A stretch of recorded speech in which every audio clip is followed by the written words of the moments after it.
So we are back with another Badlands card review, and we have lots of dragons. Dragon Druid, to be specific. Starting off here with Ray Estraza, a new 8-mana 8/8 dragon. Battle cry: if your deck has no duplicates, summon the Purified Dragon Nest. And this appears to be a kind of dormant thingy on board. Where at the start of your turn, it allows you to discover a dragon, and that dragon costs 4 less. I guess you could actually get a Ray Estraza in there as well and play another Purified Dragon Nest and start discovering multiple dragons every turn. Oh my god, you could fill your board with Purified Dragon Nest and then have nowhere to play your dragons, which would be hilarious, but probably not well advised. But obviously, some dragons discounted by 4. That's going to make some dragons just totally free to play. We're going to see a few of those in this video, and obviously cheating out some big dragons can be crazy. So real quick, since there's a lot of dragons, before I kind of dive deep into each of them, I just wanted to show them all so you kind of have an idea and set some expectations for what kind of dragons you might be getting out of the Purified Dragon Nest. This is another new legendary, Phi the Setting Sun. This one has Rush, Lifesteal, Taunt. It gets cheaper as you're playing dragons, so could start at 5, for instance, off the Purified Dragon Nest, and then might already, be 0 basically right away. So a little bit of recovery there. You got the Splish Splash Whelp, probably one you're not excited to take off the nest, but great to get you to your Ray Estraza, because this is basically a wild growth on a stick. You've got the Desert Nest Matron. Nest Matron, that's easy to say. This is a refresh. So remember, this costs 4, and then you refresh. You're basically starting out at full mana while having played a 3/5 taunt. You got the Spine-Tail Drake, another 4 that could cost 0, that allows you to take a nice little board swing, deal 5 to an enemy minion.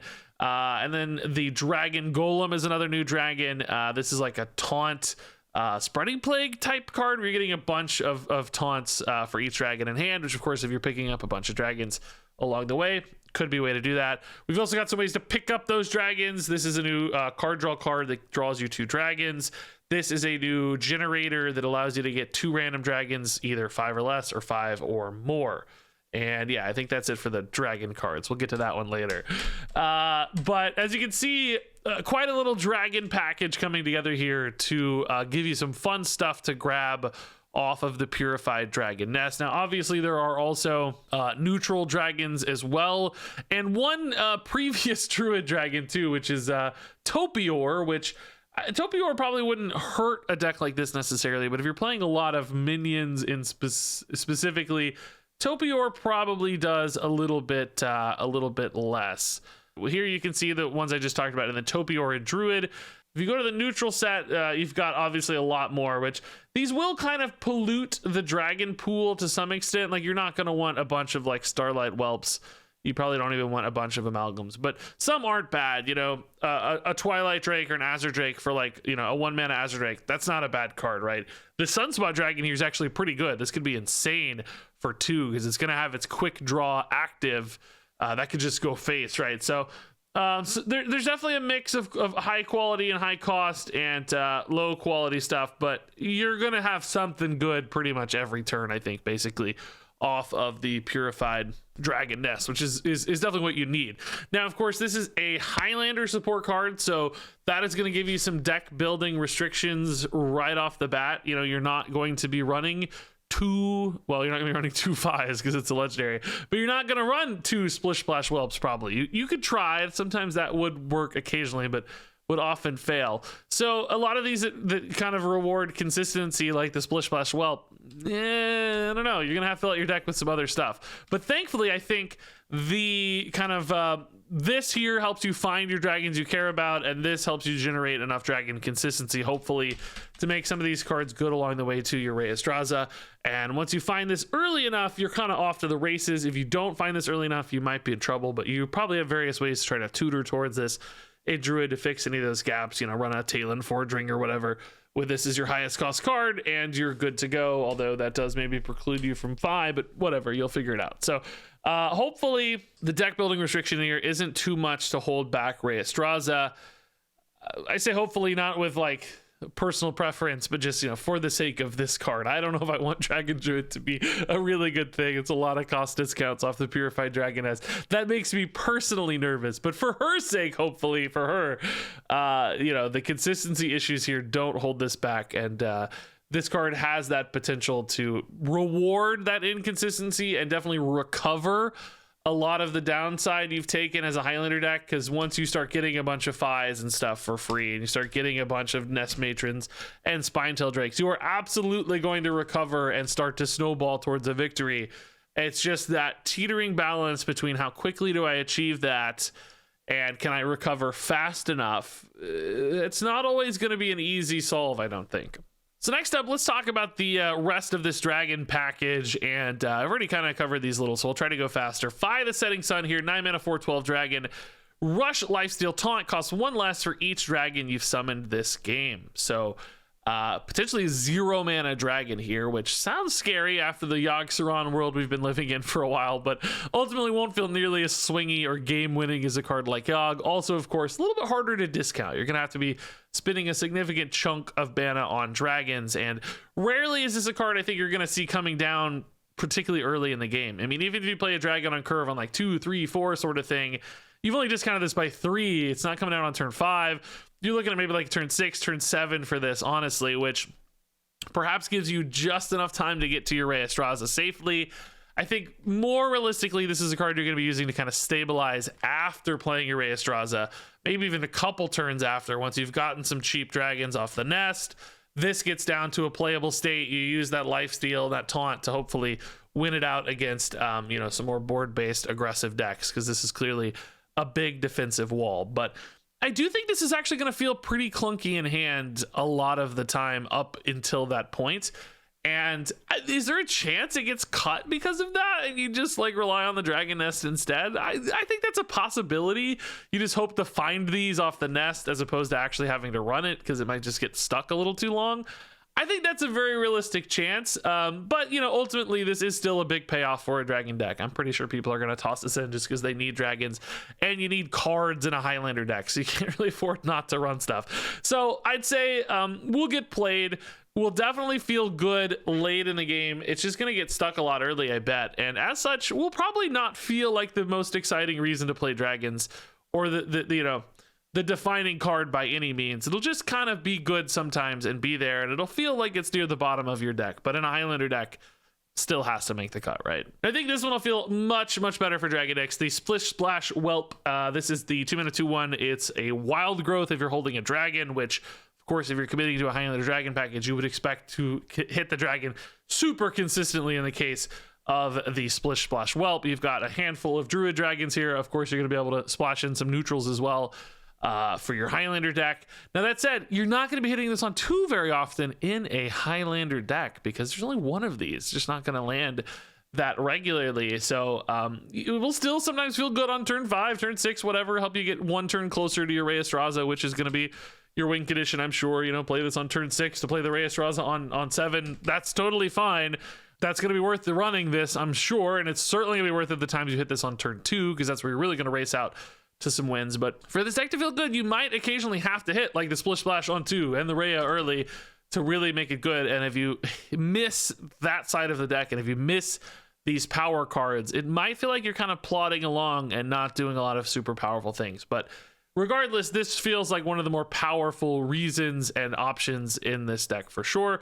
Could this exist outside of a full-on Dragon Reyestraza deck? I doubt it, because you probably wouldn't want to have to run enough dragons to make these consistently hit on turn 2. Most decks would feel like that's a pretty big sacrifice, so I bet this is restricted to dragons specifically, but still feels good there. Moving on to the Desert Nest Matron. This is a 4 mana 3/5 dragon. Taunt, Battlecry. If you're holding a dragon, refresh 4 mana crystals. I think this is going to feel like a really good piece of the puzzle for these decks. Basically, this is a 0 mana 3/5 taunt. which sometimes you will happily play on turn 4, I'm certain, in order to just get some taunt bodies in the way of aggressive decks, so that you play like this into the Spinetail Drake all at once on turn 4, and that's an awesome way to keep you in the game, and actually maybe probably pull you ahead of the game while stalling and getting towards your late game stuff like the Ray Estraza and the Fire the Setting Sun that further helps you pull ahead, basically. So this is great. Just free bodies on board, free taunts, free stats, all of that is going to add up. This seems like one of the, again, best reasons to run this dragon package. This kind of 1-2 punch with the mana cheat stuff is, in my mind, really good. So the Spinetail Drake is up next. I think this card's solid. 4 mana, 5/4. Battlecry, if you're holding a dragon, deal 5 damage to an enemy minion. I don't think I'd be particularly excited about this card outside of this package. Like, yeah, it's a kind of honest board swing on turn 4. Weak against wider board states. You know, 3/3/3s. Kind of eat this card alive because it just hit you for 6 and ignore the Spinetail Drake or clean up that 4 health pretty easily. But inside of this dragon package, like we talked about, there's some naturally good curve fits between these two cards. With the nest, of course, it goes down to 0, which just kind of helps you weave that in and take a nice little swing, especially in the late game. That 5 is enough to keep up with some 5/5s and stuff later on down the road, so it feels like it's a meaningful number to actually help you stabilize. So good piece of the puzzle here for Dragon Druid. Otherwise, perhaps a pretty flat card, but nonetheless potential existing in this deck. Moving on here to the Dragon Golem. This is a 7 mana 3/4 dragon. Taunt. Summon a copy of this for each dragon in your hand. So kind of like Spreading Plague, Spreading Dragon here, where you can get a wide board full of taunts. Particularly with cards like Take to the Skies and Dragon Tales we'll talk about. Hopefully you can get a hand full of dragons and you haven't been playing out all your dragons too early, so that this can summon, you know, 3 or 4 or 5 bodies and feel like a really nice defensive wall. I mean, certainly once you get to your Ray Estraza, you're going to be generating a dragon every turn while still drawing dragons. It feels like you might start stacking some up in hand because you just can't hold all of these dragons. And the Dragon Golem feels like one of those big board commitments that either saves you from an aggressive push or maybe just creates its own threatening push, because these do have 3 attack, unlike something like Spreading Plague. So this could be like, hey, I'm going to check here. If you can't deal with this board, you're going to take like 15 or whatever, right? Which could be really nice in some instances for Druid if they have any other follow-up as well. So I think in a dragon deck, you know, playing this the turn before your Ray Estraza to try to stabilize will be a very real thing that has to happen to make sure you can get to that late game and start swinging harder. Also keep in mind that there are multiple summons in this. Each summon does proc your Fi. This is not played, it's summoned. So this could be a way to like insta finish a Fi, play that down alongside these. That could be a really big swing turn in particular. Some small, low health taunt bodies and then one like really tall taunt body can be the kind of stagger that's hard to answer in many cases. So moving on to the supporting spells here, we have Take to the Skies. This is a new 3 mana spell. Draw 2 dragons, give them +1/+1. I mean, this feels perfect for a Highlander deck that needs to find its dragons. The buff is a great bonus. Stuff like the Desert Nest Matron getting buffed up, that feels great. Make sure those stats are more impactful. Then you hope to hit, you know, one of your big key dragons as well, like a Ray Estraza or something. You could even like only run Ray Estraza in a Highlander deck with no other dragons and not play towards any dragon support at all. Because look, this doesn't actually demand dragons, right? So you could run a Ray Estraza alongside a bunch of really other just good Druid cards in a Highlander deck. Use this to always find your Ray Estraza because you only got like 1 or 2 dragons or whatever. Tutor your Ray Estraza, give it a buff, and then just play a Highlander Druid deck with a lot of other good cards. I think that's absolutely a possibility, by the way, for this card. It doesn't have to be all in on dragons. There are some natural benefits if you're getting dragons off Ray Estraza anyway. These cards all start to feel better, but you don't have to. There's no restriction there. So keep an eye out on that as well. Just using Take to the Skies to grab the good cards, ignore everything else, and play other good Druid cards to support it. That's a possibility. But this is pretty efficient because it tutors so specifically, and that buff certainly helps give this a nice edge too. So this looks like a strong card to me. Dragon Tales is up next. This is a little 2 mana spell for Druid. Choose one, get 2 random dragons that cost 5 or less, or get 2 that cost more than 5. So depending on the game state and what you need, there's a couple options here. If you're playing this on turn 2 and you're looking for some curve plays, going for 5 or less could help you fill in those early turns, make sure you're getting stuff to do. If you're late in the game, you need some value bombs. Getting a couple that cost more than 5 is definitely going to get you some big, threatening, scary sort of stuff. So I like that this has that dual utility that could be pretty cool. Even in the late game, though, you might take cheap dragons just to fill your curve, discount your fi, etc. So I think the options kind of remain interesting in both cases. This is a card, by the way, again, I think could actually maybe exist outside of a dragon package. It depends a little bit on the dragon pool at any given time, but particularly if a deck's just looking for a way to generate a couple big things, Dragon Tales offers that. It can just make you a couple big high cost dragons, of which there are still some pretty decent ones in the world of Hearthstone. So ultimately, I think this looks like a nice flexible card for dragon decks and maybe even beyond that. So moving on to some non-dragon cards here, we have Rehydrate. This is a new 2-mana spell for Druid. Nature, of course, restore 7 health and quick draw refresh 2 mana crystals. So basically this becomes kind of free if you hit that quick draw, which is cool. I think that's gonna be great sometimes when randomly generated, like, oh god, I desperately needed some healing, this was some free healing, I'm really excited to have played this free healing spell. I don't think this gets run in decks though. I mean, cheap healing like this just isn't worth the deck slot in many cases for Druid, I don't think, and the odds of making it actually really cheap at 0 off that quick draw can be pretty slim. So the kind of reward or upside here on the Rehydrate doesn't feel worth it to me. There are some things where if you like discount this through normal mechanisms, then the refresh can actually kind of be like mana cheat a little bit, but that feels a little bit too concocted and a little bit too much work to go into that to make it worth it. So ultimately a totally fine card to exist in discover pools and stuff, but probably not a great one, I don't think, anyway, to run in deck lists. Now finally here we have the Cactus Construct, a 1-mana nature spell. This one's going to allow you to discover a 2-cost minion and then summon a 1/2 copy of it. So basically you get yourself a copy on board, potentially with some reduced stats to make sure it's not too crazy of stat play on one, and then you also get that card in hand. So kind of like a perfect little curve filler. You get a body on 1 and you get something to do on turn 2. Hopefully your discovery gives you some valuable stuff, but keep in mind these days that's going to be a lot of neutral minions in the pool and probably not a lot of good Druid minions in the pool either, where you're really excited to use them, because a lot of Druid minions are going to be like specific type stuff, like, okay, I got a Splish Splash Whelp in my non-dragon deck, and like, yeah, you could run this in a dragon deck, sure, and get a Splish Splash Whelp, but there will be plenty of other instances where that's not what you're trying to do out of this card, and you might get another 2-drop that supports some other game plan, basically, as opposed to your Splish Splash Whelp. And very often you're just going to get 3 neutral cards. Remember, we don't have class biases in Discover anymore, so there's going to be a lot of just junky 2-drop stuff that doesn't really feel good on board. It's just going to be raw 1/2 stats and probably doesn't feel that good in hand either. So, you know, I think a token deck is where you'd appreciate this kind of minion consistency early the most, but token druids have to hit those really powerful early game openers.